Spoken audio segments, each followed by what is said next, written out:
അവനാണവനവൻ അവനില്ല രാവും പകലും മുഴുകുടിയാണവനാണവനവൻ അവനില്ല രാവും പകലും അവനില്ല പുലരിയുമന്തിയും അവനായി തെങ്ങും തനയും തലമുറയെ പതപതയുന്നേ.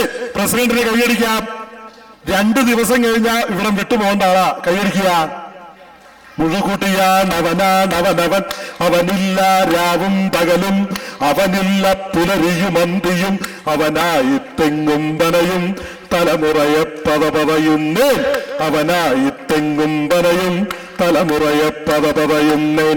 കൈവീശി കാറ്റ് വിളർന്നിട്ടതിനുള്ളിൽ തള്ളിത്തുള്ളി. കൈവീശി കാറ്റ് വിളർന്നിട്ടതിനുള്ളിൽ തള്ളിത്തുള്ളി. കാൽവട്ടം പതറിച്ചിതറിയിട്ടവനങ്ങനെ പോകും നേരം. കാൽവട്ടം പതറിച്ചിതറിയിട്ടവനങ്ങനെ പോകും നേരം. രാവിന് കറുപ്പും പോരാ, രാവിന് കറുപ്പും പോരാ, പുലരിക്ക് വെളുപ്പും പോരാ. വഴിയെല്ലാം വലുതായിപ്പോയി, വാതിലുകൾ ചെറുതായും പോയി. വഴിയെല്ലാം വലുതായിപ്പോയി, വാതിലുകൾ ചെറുതായും പോയി. എടപതയട നുരയട പതയട, എടപതയട നുരയട പതയട, എടപതയട നുരയട പതയട, എടപതയട നുരയട പതയട, എടപതയട നുരയട പതയട. അല്ല, ഇത് കഴിഞ്ഞ് നമുക്കൊന്ന് അടിക്കാൻ പോണ്ടേ? അപ്പൊ എന്റെ ഗുരുനാഥന്മാരിൽ ഒരാളായ നെടുമുടി വേണുചേട്ടന്റെ ഈ ഹാസ്യചിത്രത്തിന് ശേഷം അടുത്തത് നമ്മെ വിട്ടുപോയ മറ്റൊരു ഗുരുവാണ്. അത് അഭിനയത്തിന്റെ വലിയ കൊടിയേറ്റങ്ങൾ നമുക്ക് കാണിച്ചുന്ന ആളാണ്.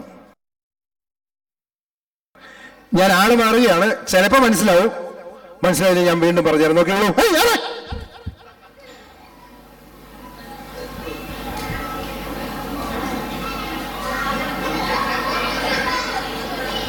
മനസ്സിലാവാത്തവർക്ക് ഞാൻ ചിരിച്ചാൽ ചിലപ്പോൾ മനസ്സിലാവും. അദ്ദേഹത്തിന്റെ പല്ലിന്റെ ഒരു വിടവ് അത് നിങ്ങൾക്ക് ഫീൽ ചെയ്ത് നോക്കിയോളൂ.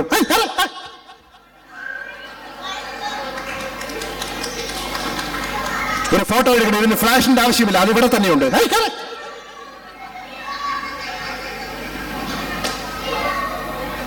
ഈ അഭിനയ രംഗത്ത് ഞാൻ കണ്ട ഏറ്റവും മഹാനടന്മാരിൽ ഒരാളാണ് ഭരത് ഗോപി. പലതരത്തിൽ ഡയലോഗ് പറയും. ഒരു സിനിമയിൽ വലിയൊരു നായർ തറവാട്ടിൽ ജനിച്ച് ഒരു കൊടയൊക്കെ കയ്യിൽ പിടിച്ചുകൊണ്ട് ആരാ കേട്ട് കാണും, ഞാൻ പേരാറ്റുപട വീട്ടിൽ അയ്യപ്പൻ നായർ. അഭിനയത്തിന്റെ ഒരുപാട് സാധ്യതകൾ നമുക്ക് കാണിച്ചെന്ന മലയാളം കണ്ട മഹാനടന്മാരിൽ ഒരാളായ ഇദ്ദേഹത്തിന്റെ ഈ ഹാസ്യ ചിത്രത്തിന് ശേഷം ഇവരൊക്കെ തിരുവനന്തപുരത്താണ്. തിരുവനന്തപുരത്ത് ഞാനിങ്ങ് കൊല്ലത്തോട്ട് വരികയാണ്. കൊല്ലം എന്ന് പറയുമ്പോ ഇവിടെ കൊല്ലത്തുകാരുണ്ടോ? എപ്പോ കൊല്ലത്ത് നിന്ന് വണ്ടി ഇറങ്ങിയാലും അണ്ണ 90 അടി അണ്ണ എന്നാണ് പറയുക. തുടക്കം തന്നെ 1.5 പെഗ. അപ്പൊ ഞാൻ പറഞ്ഞു വേണ്ട, 60 വേണ്ട, 30 വേണ്ട. ഞാൻ ചോദിച്ചു നീ എത്ര കഴിച്ചോ? ഓ എന്തോന്നാണ് ഒരു 60 90 ഓ എന്നാണ് പറയുക. അപ്പൊ അവിടെ നിന്ന് കൊല്ലത്തുനിന്ന് നമ്മളിനി പോകുന്നത് കോട്ടയത്തോട്ടാണ്. അല്ലെ, ഞാൻ ചോദിച്ചോട്ടെ, കോട്ടയത്തുകാരുണ്ടോ? ഉണ്ടാ? കോട്ടയത്തെ പറ്റി പറയുമ്പോ നമുക്ക് പരിചയമുള്ള ഒരാളുണ്ട്. എന്ത് പറഞ്ഞാലും നമ്മുടെ ജയരാജ് വാര്യർ, ഓ ജയരാജ് വാര്യർ എന്നാ കോപ്പാ, അല്ലെ ജയരാജ് വാര്യർ പരിപാടി, ഓ ജയരാജ് വാര്യർ പരിപാടി എന്നാ ക്ലാപ്പനാ. കോട്ടയത്ത് ഒരു ചേട്ടൻ അങ്ങനെയാ, എന്ത് പറഞ്ഞാലും 2 ചേട്ടന്മാർ തമ്മിൽ സംസാരിക്കുക. അനിയൻ ചോദിക്കുകയാണ്, ചേട്ടൻ ചോദിക്കുക, എടാ നമ്മളിപ്പം പോയി കഴിഞ്ഞാൽ പുള്ളിക്കാരനെ കാണാൻ ഒക്കുവോ? അതിനെന്താ മറുപടി പറയേണ്ടത്? ആ ഓ. ഇതെല്ലാം സംഭവിച്ച് ഒരു അട്ടഹാസം. എടാ നമ്മൾ പോയി കഴിഞ്ഞാൽ പുള്ളിക്കാരനെ കാണാൻ ഒക്കുവോ? കോട്ടയം നഗരത്തെ പറ്റി പറയുമ്പോ പണ്ടേ പറയുന്നത്, ഇപ്പോഴല്ല, പണ്ടത്തെ കോട്ടയത്തെ പറ്റി പറയുമ്പോ പണ്ട് പകലൊക്കെ പത്രങ്ങളിൽ ചിറകടിക്കും, രാത്രി ചേട്ടന്മാര് വെള്ളമടിക്കും. വൈകുന്നേരം 7 മണി കഴിഞ്ഞാൽ പണ്ട് കോട്ടയത്ത് 2 പേർക്കേ ബോധമുണ്ടാവുള്ളൂ. ഒന്ന് ആ മഹാത്മാഗാന്ധിയുടെ പ്രതിമയ്ക്കും പിന്നെ ആ PT ചാക്കോന്റെ പ്രതിമയ്ക്കും. ബാക്കിയുള്ള ചേട്ടന്മാരും കേരള കോൺഗ്രസ്സുകാരും ഒക്കെ ഫിറ്റായിരിക്കും എന്നാണ് പറയുന്നത്. അല്ല, കോട്ടയം എന്ന് പറയുമ്പോൾ 2 കേരള കോൺഗ്രസ്സുകാർ തമ്മിൽ കെട്ടിപ്പിടിച്ച് നിൽക്കുന്ന ചിത്രമാണ് ഇപ്പൊ കാണുന്നത്.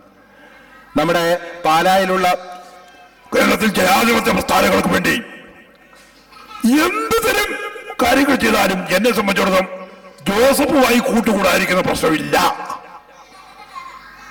എന്ന് പറയുന്നത് നമ്മുടെ വാണിച്ചേട്ടന്റെ ഒരാണ് കൈയടിച്ചു. അപ്പൊ കേരളത്തിൽ UDF എടുത്താലും ഇന്നാലും ജോസഫിനെ പെടുന്ന പ്രശ്നമില്ല. ജോസഫേട്ടിനെ സംബന്ധിച്ച് പറയുകയാണെങ്കിൽ പണ്ട് പാവം ഏതോ ഫ്ലൈറ്റിൽ പോകുമ്പോൾ, ഫ്ലൈറ്റിൽ പോകുന്നവർക്ക് അറിയാമല്ലോ നമുക്ക് അല്ലേ, സീറ്റൊന്നും നമ്മൾ പുറകോട്ടാക്കും. അത് കഴിഞ്ഞ് ഫ്ലൈറ്റ് ടേക്ക് ഓഫിന്റെ സമയത്ത് പറയും സീറ്റ് അപ്രൈറ്റ്. ആ സമയത്ത് പുള്ളി ഒന്ന് സീറ്റിൽ വെറുതെ ഇങ്ങനെ തൊട്ടതാ. മുമ്പേ ഇരിക്കുന്ന സീറ്റിൽ തൊട്ടപ്പോ എന്തോ ഈ ബലൂണിൽ വെള്ളം നിറച്ച പോലെ എന്തോ ഒരു സാധനം കണ്ടപ്പോ അതിങ്ങനെ വെറുതെ കൈ വെച്ചെന്നോ എന്തോ ഉണ്ടായി, പാവം മന്ത്രിസ്ഥാനം പോയി. പക്ഷെ അവസരം കിട്ടിക്കഴിഞ്ഞാൽ ഏകാന്തപതികൻ ഞാൻ. അപ്പൊ എന്തായാലും മറ്റേ ജോസഫേട്ടനും മാണിച്ചായനും കൂടെ കെട്ടിപ്പിടിച്ച് നിൽക്കുന്ന കാണാൻ നല്ല രസമുണ്ട്. നാട്ടിൽ നിന്ന് ഞാൻ വരണേന്റെ കുറച്ച് ദിവസം മുമ്പ് ഏറ്റവും വലിയ വാർത്തതായിരുന്നു. രണ്ടുപേർക്കും കൂടി ഇനി ഡ്യുവറ്റ് പാടാം.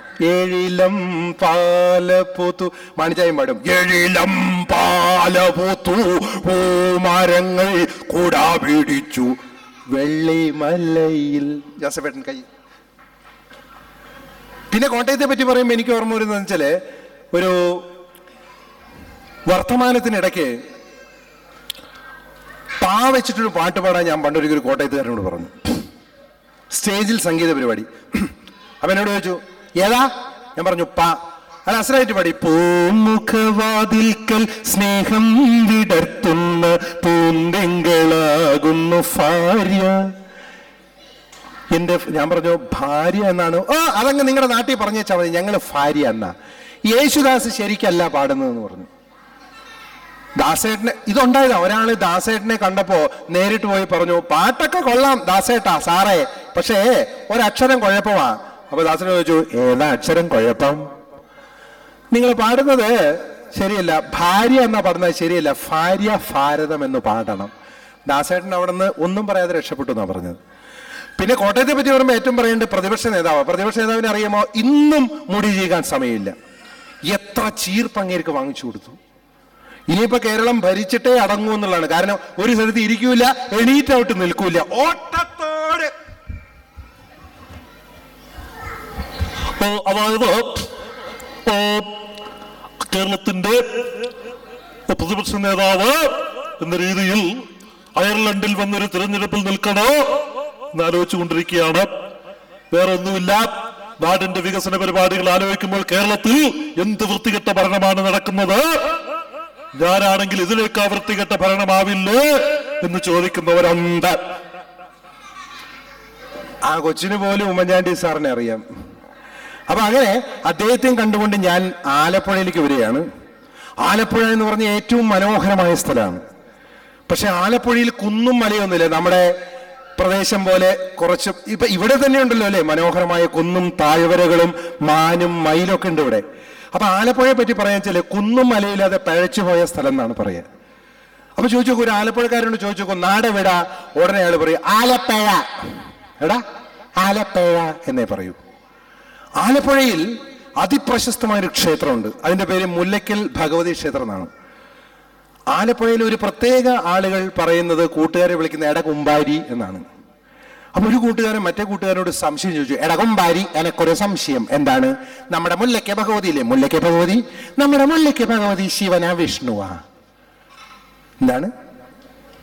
അല്ല, നമ്മുടെ മുല്ലയ്ക്ക ഭഗവതിയെ ശിവനാ വിഷ്ണുവാ?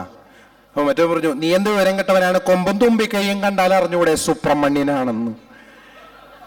ഇത് കേട്ടിട്ട് ആലപ്പുഴ ബസ് സ്റ്റാൻഡിൽ നിന്നും തൃശ്ശൂർക്ക് പോകേണ്ട ഞാൻ വീണ്ടും തിരുവനന്തപുരത്തേക്ക് ബസ് കയറി പോയി.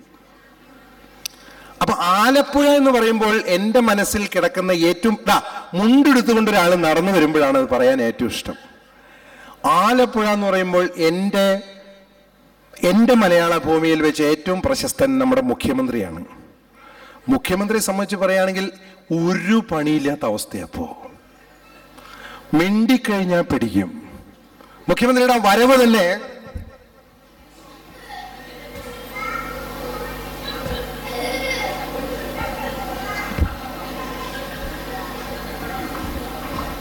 പ്രത്യേകിച്ച് ഒരു ജോലിയില്ലാത്ത അവസ്ഥയാണ്.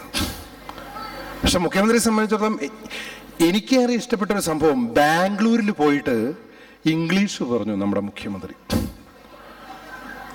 ബാംഗ്ലൂരിൽ ഉണ്ണികൃഷ്ണൻ എന്ന് പറയുന്ന ഒരാളുടെ ആ പട്ടാളത്തിൽ വെച്ച് ഭീകരാക്രമണത്തിൽ മരിച്ച സന്ദീപിന്റെ വീട്ടിൽ പോയിട്ട് പുറത്തിറങ്ങുമ്പോൾ അവിടുത്തെ പത്രക്കാര് ഇത്ര നീളമുള്ള മൈക്കുമായിട്ട് ചാനലുകാർ വന്നിട്ട് മുഖ്യമന്ത്രിയോട് ചോദിച്ചു, ആക്ച്വലി വാട്ട് ഹാപ്പൻസ് ഉണ്ണികൃഷ്ണൻസ് ഹൗസ്?